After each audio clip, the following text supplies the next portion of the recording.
Over the last year, we've taken 4 amazing road trips in cars from our past. And as we've planned this year's adventures, we've had great cars leaving our fleet. Now with this year's road trips planned, it's time for something new. I love my 928. I loved it on the road trips. It was harsh. At some points, I can't say I regretted it, but it was a fight. I had to slog through some of those road trips and just kind of surviving. I wished for a modern car. You've also noticed that the 928 is pretty much the German Corvette.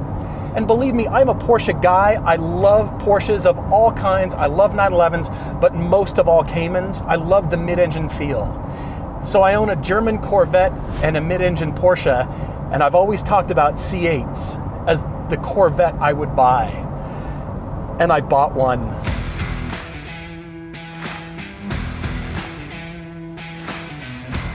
North of Salt Lake, we found one using autotempest.com/everyday. And guess what? This one popped up. The car was an hour away and I went to look at it 3 days ago. And I kind of knew. I can't believe that I bought this car. But on the other hand, I am staying true to my word. I said a C8 is a car that I would buy, that I would own. And so therefore, I did. I am. We are. We're going to drive this for at least a year, and we're going to road trip it. We're going to drive it against everything we can think of. And we're going to understand what is it like to live with these things, because C8 should not be in garages. They should not just be pulled out for cars and coffee. There's something else, though, about the C8 Corvette, specifically with the Stingray. Do I want a Z06? Well, yes, of course I do. Have you read the specs? This is no slouch, though. 495 horsepower, 470 pound-feet of torque in a car that does have Z51. That's what I was looking for. I wanted the Z51 package, and I wanted MagneRide. It's a 2LT with the right seats, the right color combination. This is the car that I wanted. Great cars, great roads, and all the reasons we love to drive. Road trips, comparisons, test drives, and podcasts. This is Everyday Driver. The MSRP on this car was $81,300 or $81,500, somewhere in there, fully loaded with the specs that I wanted. This one, if you can believe it, I am the 4th owner with 11,454 miles on it. That is the beginning mileage, but it's had a bit of a hard life already. The first owner dinged the back end, and that's probably the reason they got rid of it, because the repairs aren't great. The second owner, well, it was repoed. The third owner was a dealership that just serviced it. But that doesn't stop me from buying a car that still has 17 months of original factory warranty left, and it drives like a Corvette should. It drives like the C8 that we know and love. This is a rare beast, because most of the ones that are more expensive are, of course, 3LTs. But there's even 1LTs that cost more than this car, even though I paid $1,000 more than MSRP, which I don't love, but we have to put our money where our mouth is. This is an amazing car. This is a road trip car. It's the world's most compromised sports car. That's right, I bought one. This color scheme just sort of screamed my name. And by the way, these stripes on the front, those are the first thing to come off. No, I do not like these hash stripes.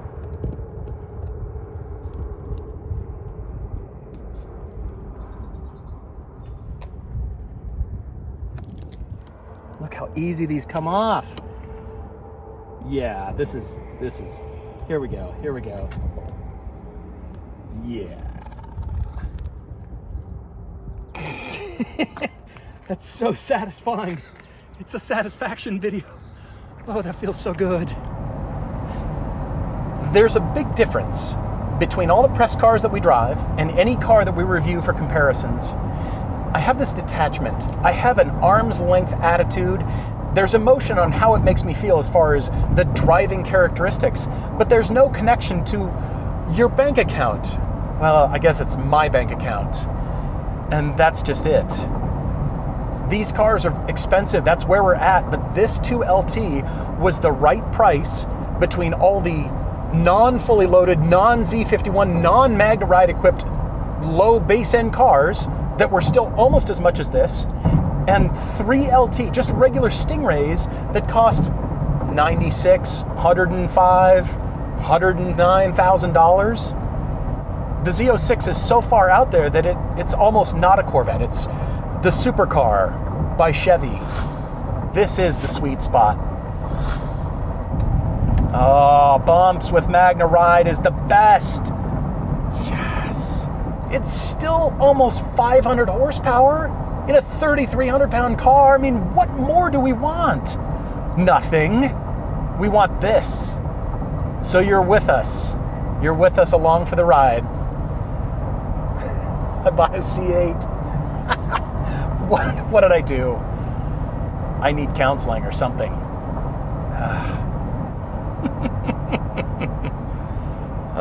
Yeah. Here we go. Oh, I was in Sport. Oh, that's even better. So here's Tour. Oh, that's even cushier. The whole car just like relaxes. Just goes limp. Oh, I'm gonna be so happy driving this. I'm gonna be so happy driving this. And what I love is that while we were on our road trips, Todd always wished for his Lotus. He loved his Z car. I love the fact that we were out there with our old cars and they didn't let us down. They had problems. We had some issues.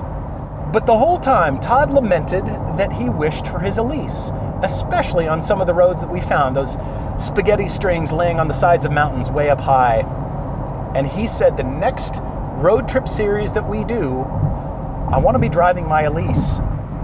So the question we're going to be asking ourselves and you the entire time we're doing road trips with these cars is, who are you? What's your flavor? What do you prefer? And I also have a Targa. You realize this is sort of the Lotus Elise incarnate, with the top that removes, the Targa top, and it's the mid-engine configuration. It's just bigger and heavier. Now I want this car to have a manual. But as a PDK owner, I can tell you that dual clutch transmissions do not remove the fun out of a car. I mean, I kind of envy and don't envy Todd in a way. He's going to have the lighter, sharper, more focused sports cars, so when the road really does get twisty, he will be the happier boy. But on the freeways, this guy. Hey, Todd's calling. Hey, man. Hello. I'm envious, but not, of you and your Lotus. I'm imagining you and your Lotus on our future road trips.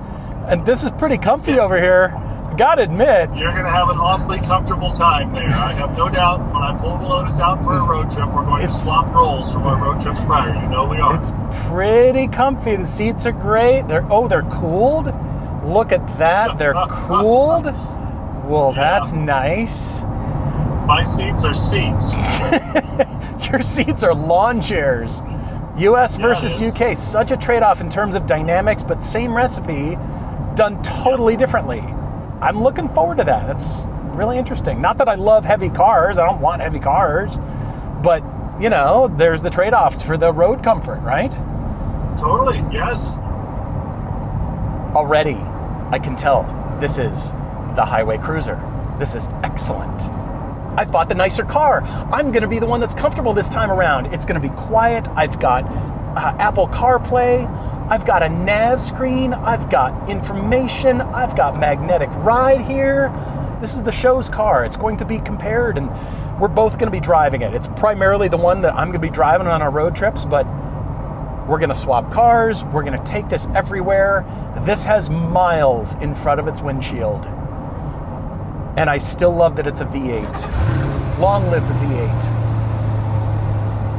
Yeah, I love light cars. I love Caymans. I love the neutral rotation. But I want to experience this more than just the reviews and comparisons that we've done. I want to live with this car. And I get to. What have I done? You know what? But I'm embracing it, and I'm glad we did. This is special. It's not the most perfect car out there. But the reason I bought it, even with the ding in the rear that was repaired but not the greatest, but okay, that will make it less precious. It won't prevent me from driving it. Having the perfect car would prevent me from getting out there and driving it. I kind of like that. This just feels right. I can't believe I've done this. I have a problem. I have really a problem. 4 cars. I'm up to 4 cars now. Cayman, 928, Ford Expedition, and this car. And by the way, you see the color scheme. It's either burgundy with gold and bronze wheels or blue with gold or bronze wheels. That is the choice color scheme that is my garage. So now I have 2 and 2.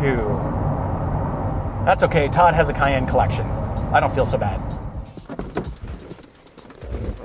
Unbelievable. What do you think? Look at that. That's gorgeous, man. I really like it. Good, man. It's huge compared to the Elise. It is really big. I mean, it's almost twice as big, which is what's crazy. Yes, this makes everything look big. Yes, though. it does. You're right. But it's the same recipe. You realize, I realized this on the drive home. It's the same kind of recipe here. It is. You're right. Targa roof, mid-engine. Only it's sort of more of everything. It's bigger, heavier. It's American thinking. More power. Yeah, for sure. More cylinders. Everything. But I love the UK versus US, old versus new. I mean, there's so many similarities, and yet they are just like bookends of the same concept. Yeah. I'm so excited about these trips. I'm excited to drive that too, because we've talked since the first time we drove the C8 about how great it is. You keep saying you want one. We have one. I'm already not disappointed. It's that Corvette feeling that I really enjoyed, that I talked about. We both did. We acknowledged how good this car is. This is so cool. I'm really excited. We're gonna do this, man. Road trips this year with these 2 cars in amazing places. Yes. And I'm probably gonna actually get in yours anytime it's really hot or the road's really bumpy. Just be prepared. Seat cooling, CarPlay, air conditioning. And then when the road gets twisty, we're gonna be like, I brought my Lotus. That's true. I'm a Corvette owner. What does that say about me? Nothing. That I have good taste is all. That's right. This is what we do. We are nuts. We are nuts. And by the way, speaking of the Corvette recipe and owners, I've had a midlife crisis since I was in 4th grade, okay? So let's just leave that right there. I've loved cars and lamented not having sports cars since I was at least in 4th grade. I knew all the names of all the cars, and they can be driven and should be driven all the time. They should not sit in sheds and garages. This is about getting out and putting miles on our sports cars and going in search of more roads, because we're not finished yet. Not even close. We're just getting started.